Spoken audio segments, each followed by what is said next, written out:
Today on the podcast, an old friend has returned, but now they're back. Where do we go from here? Find out what I think next.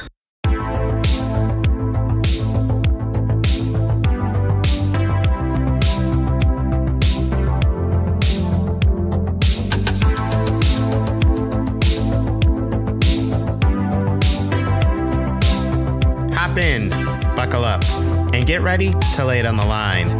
This is Not Speeding, Just Qualifying, a podcast that's just as fast as it sounds. What's up, family? I'm David Lawrence, and welcome to an all-new episode of the Not Speeding, Just Qualifying podcast. We appreciate you all for joining us and putting us in your ears today. Before we get started, make sure your qualifying setup is dialed in. Hit that subscribe button on our YouTube channel or search Not Speeding, Just Qualifying in the podcast section of the YouTube Music app to subscribe to us there. To start our show, here is our in-lap segment. This segment was previously known as Up to Temp. It's a revamped recap of our racing weekend at large as we take a look at the top three headlines of the racing weekend. Starting with Sector 1 in Japan, Dandelion dominance continues as Super Formula returned to action at Motegi for rounds 3 and 4 of the Super Formula season. A near carbon copy of Suzuka saw drivers Kaku Ota and Tadasuke Makino split the weekend with a win apiece. Only they just switched the days from Suzuka. Makino, who won Suzuka's Sunday race, won Saturday in Motegi. Ota, who won Saturday in Suzuka, won Sunday in Motegi, and his Sunday win put him in the championship lead by a mere 1 point. Next round for Super Formula is their first single header weekend of the season. They head to Autopolis in May. On to Sector 2 of our in-lap. It takes us to Saudi Arabia, and there's a new front runner in the World Championship. Oscar Piastri won Sunday's Saudi Arabian Grand Prix in Jeddah, his third in 4 races, and for the first time in his young career leads the World Driving Championship. Piastri is growing into his own, and the traits he's displayed in conquering Junior Formula are beginning to show on the big stage. As he continues to grow in confidence, it's the worst nightmare for the rest of the field. Let's find out if Piastri can keep up his form in 2 weeks at the first of 3 rounds in the US of A, the Miami Grand Prix at the first weekend of May. And last but not least, Sector 3 takes us to Italy. Ferrari stays undefeated in the World Endurance Championship, taking victory on home soil in the Imola 6 Hour. Antonio Giovinazzi, Alessandro Pierguidi, and James Calado taking the win from pole position in their number 51 Ferrari 499P hypercar over the number 20 WRT BMW in second and the number 36 Alpine finishing third. In GT3, Porsche makes it 2 manufacturers to win in as many races, with the team of American Ryan Hartwig, Richard Lees of Austria, and Riccardo Pera of Italy securing victory for the number 92 Manthey squad. That concludes our in-lap as we go around the world recapping the major talking points of the weekend gone by. Now on to our hot lap, discussing the main topic of today's episode, and we're going to talk about the last event of this Easter weekend, NASCAR's return to Rockingham. A showcase headline by the NASCAR Xfinity Series and NASCAR Craftsman Truck Series on the Cup Series lone off weekend of the season. It was great to see cars thundering around the Rock again, which hasn't hosted a NASCAR National Series since the NASCAR Craftsman Truck Series had a small 2-year stint at the track in 2012 and 13. However, new track owners have invested a lot in the track and have been very vocal about getting America's premier motorsport to return to one of its original stables. With the owners just getting started and more infrastructure projects planned for the track in the future, I think this weekend was confirmation Rockingham will have a place in NASCAR in its future. The question, however, though remains, how will that look?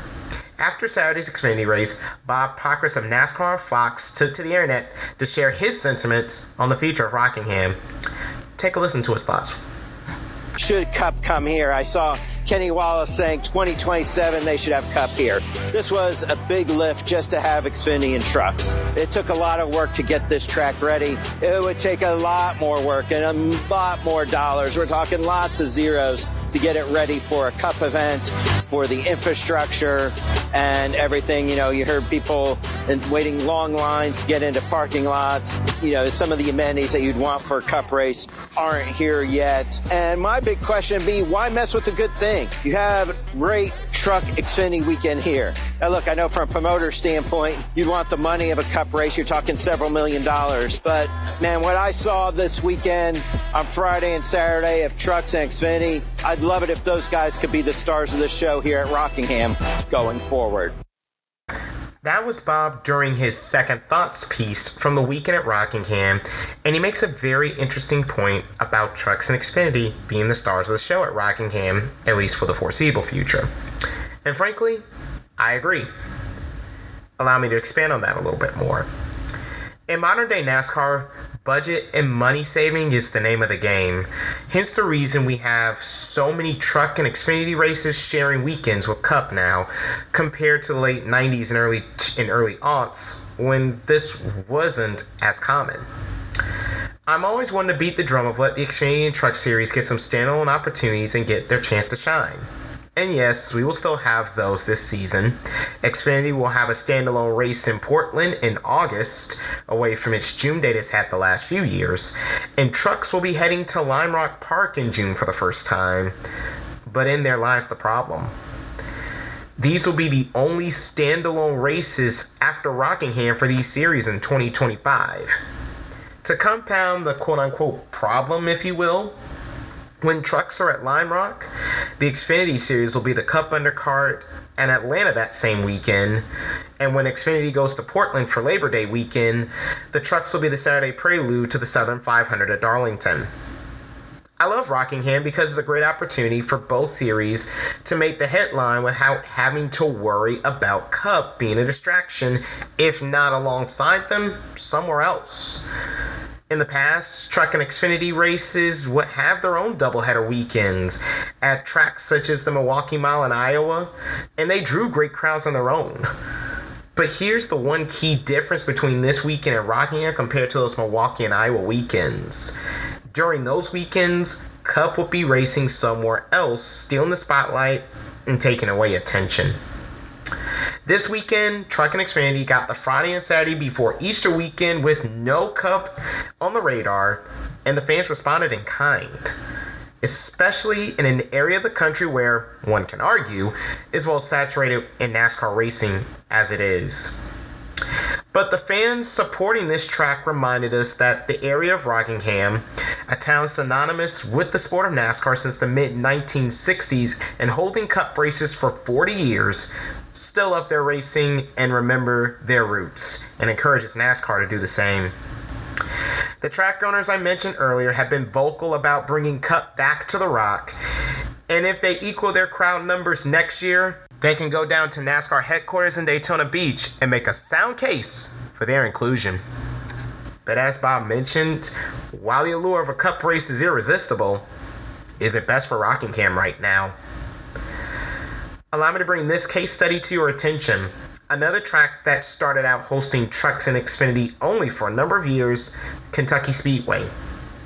Hosting NASCAR's second and third tier series since its opening in the year 2000, fans of the area showed its support as it longed for a Cup date. The step that finally made that Cup date possible was Kentucky Speedway being purchased by Bruton Smith and SMI in 2008. A little ironic considering it was Smith who played a hand in Rockingham losing its Cup dates just a few years earlier. 3 years later, when Smith finally moved a date from Atlanta Motor Speedway to get Kentucky its long-awaited Cup date in 2011, the facilities were not up to par, and it showed. In particular, parking was an absolute nightmare. And if you went to Kentucky that weekend in July 2011, you remember exactly what I'm talking about. How bad was it? To this day, reports say up to 20,000 fans that paid to be there did not make it into Kentucky Speedway that night. And yes, Kentucky did make the needed upgrades in latter years, but the first impression for most of those that got turned around that night were far too painful. And Kentucky never recovered. After the 2020 weekend that was held behind closed doors due to the COVID pandemic, NASCAR and racing as a whole has not returned to the track since.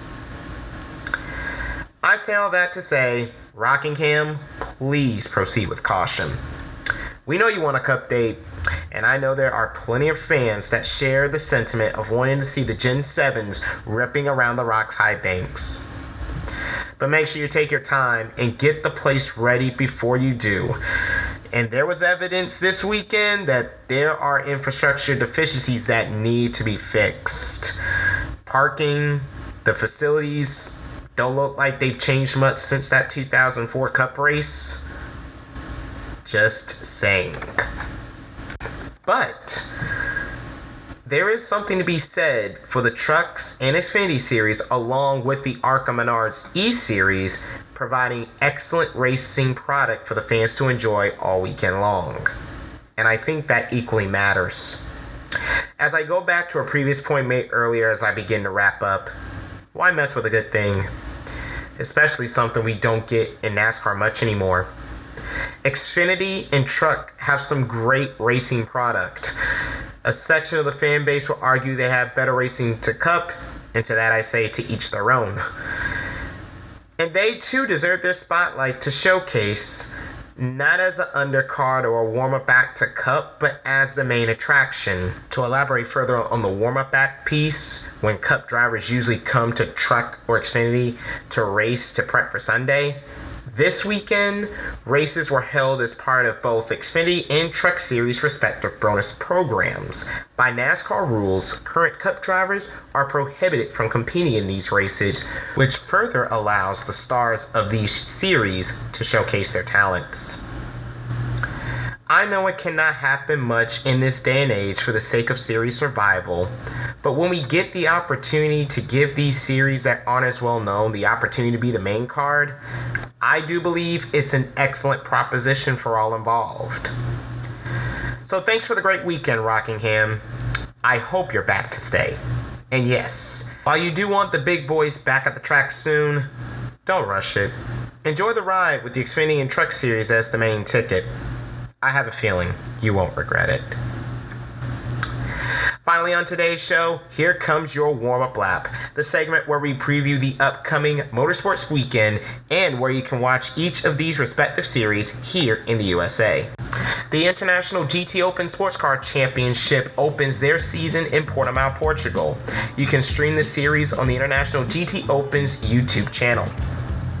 The British GT Championship and Support Series will be at Silverstone for their second race weekend of the season.